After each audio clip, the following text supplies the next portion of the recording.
My goal is for you to observe things that have to do with motion and describe them with some of the words that we talked about yesterday. I want you to use velocity. I want you to use acceleration. Miss Matheson is nice and friendly, and she wants to see you succeed. Like, she wants to keep pushing you to a point where you're just successful. That's the ultimate goal. She creates a culture of excellence around her, with her students and with her colleagues. When you work with her, she brings out your best. She is probably one of the smartest people I know. I mean, it's just amazing how brilliant she is. Miss Matheson, and this is maybe kind of weird to say, but Miss Matheson I feel like is kind of like a second mom to me. If I had any personal issues or anything, Miss Matheson was always there. While I was in California working at McDonnell Douglas, I kept reading these articles about how education was struggling and girls were not performing well in their math classes and in science classes.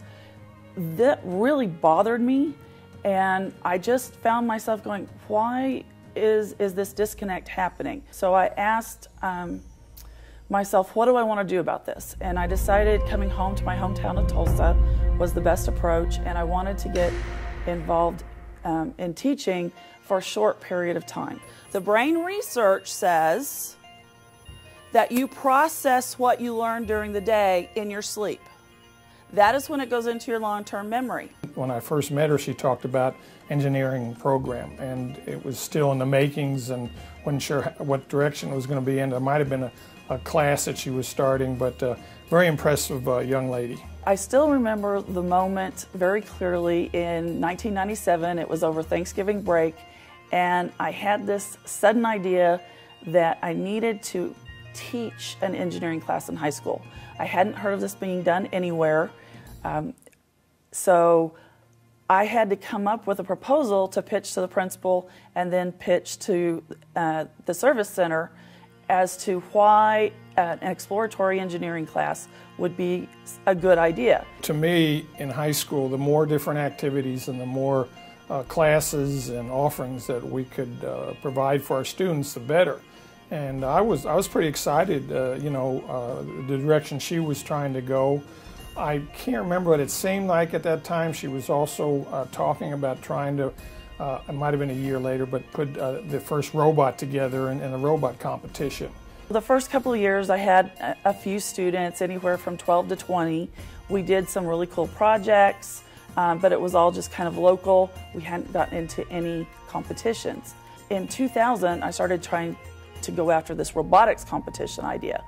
And robotics was mushrooming around the country, but had just barely reached Oklahoma. She came to our middle school, and I went to Bird Middle School, and she presented like herself and said she was starting Engineering Academy, and she told us about her being an engineer for McDonnell Douglas and NASA, and that she worked on a part for the space station. I was like, oh, this is awesome. So, I mean, she definitely encouraged me to get started with team. So I took Introduction to Engineering my freshman year, kind of as a filler course. I was like, it sounds kind of cool. I needed some hours or some credits, so I took that. And from there, even in my freshman year, I really got involved, thanks to Miss Matheson. And then the next thing I know, this robotics thing is just blossoming. Kids not only want on the team, they want to do it year after year. And we were just making it a one-year project. So we had to completely revamp the whole approach. And we started creating different classes so they could do multiple years. And pretty soon, I've got this whole following. The parents are all excited. The kids are all excited. The school board representative for Memorial gets excited. The principal's excited. And we decided to propose a magnet program to the school board. And they bought into it immediately. It didn't take much to sell them on it at all.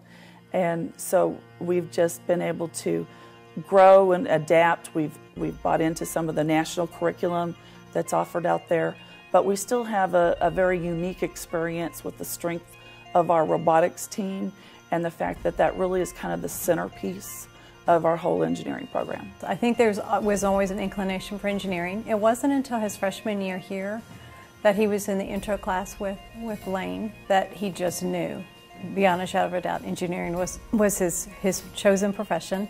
And from that moment, he chose to stay in engineering here at Memorial, Underlings, pretty much guidance the whole 4 years. Now, she helped him really tell him what an engineer was supposed to be, so that he really knew what he wanted instead of just saying it. When I first had the idea to offer an engineering class, it was really more to expose the kids to opportunities.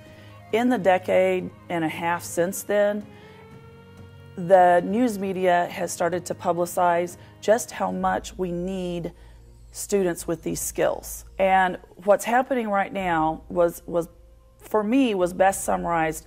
The vice president of Boeing spoke in Dallas this summer. He said, "We do not have a labor shortage. We have a skills shortage. We have a skills mismatch because the students are getting degrees or experience in fields where there's no job openings."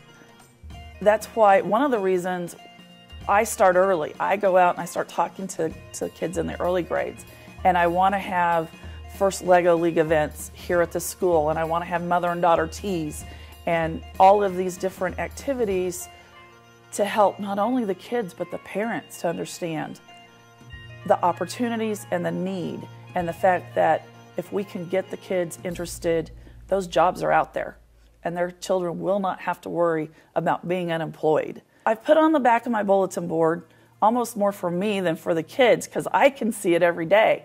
It says, embrace the struggle. You've got to go for it. You've got to embrace that struggle, or you're never going to celebrate the success. So this phrase is kind of my catchphrase now. And so when they start saying that it's hard, I turn them around and I say, look at the board, look at what it says. Do you understand what I'm trying to get at? There was a time that I was having problems in my classes, that my GPA wasn't as high as it should have been. She just told me to keep going and keep at it, and then I would make it through it, and then I'm almost done, and I have a pretty decent GPA now. So she's definitely inspired me to be where I am. If I had something, and even like I still do in college where I'm in calc or in physics, and I say, I don't know what's going on here, I need help, I can email Miss Matheson at any time, and not only does she get back to me right away, she says, come in right away, I'm going to help you out. She lends me her books and she lends me her resources, which is something I don't think, is above and beyond, I don't think another teacher does.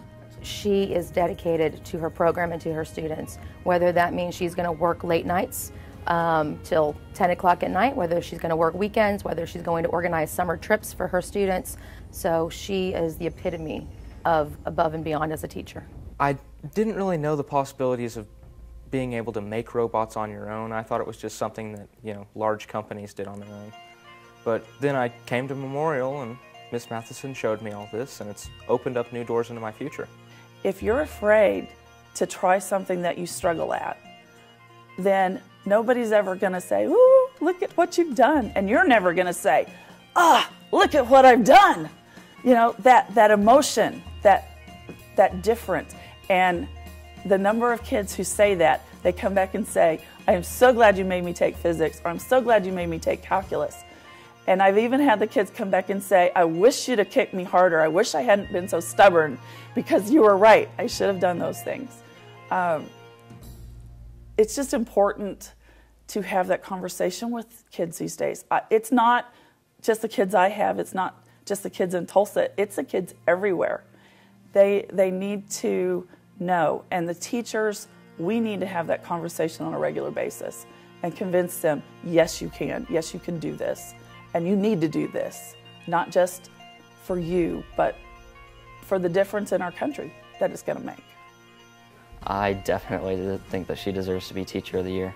Without her, I wouldn't have pursued as many difficult classes. I wouldn't have had so many great experiences or as many friends. So she's made my high school a lot better. I try to make it a priority for me early in class period every day to take note of the body language of my students. What kind of day are they having? Regardless of what kind of day I'm having, I have to push that to the side. And I have to make sure they feel safe to learn. Okay, awesome. You're almost grown, Matt. Me? Yes, you're almost grown. You can't say when I grow up anymore. Oh.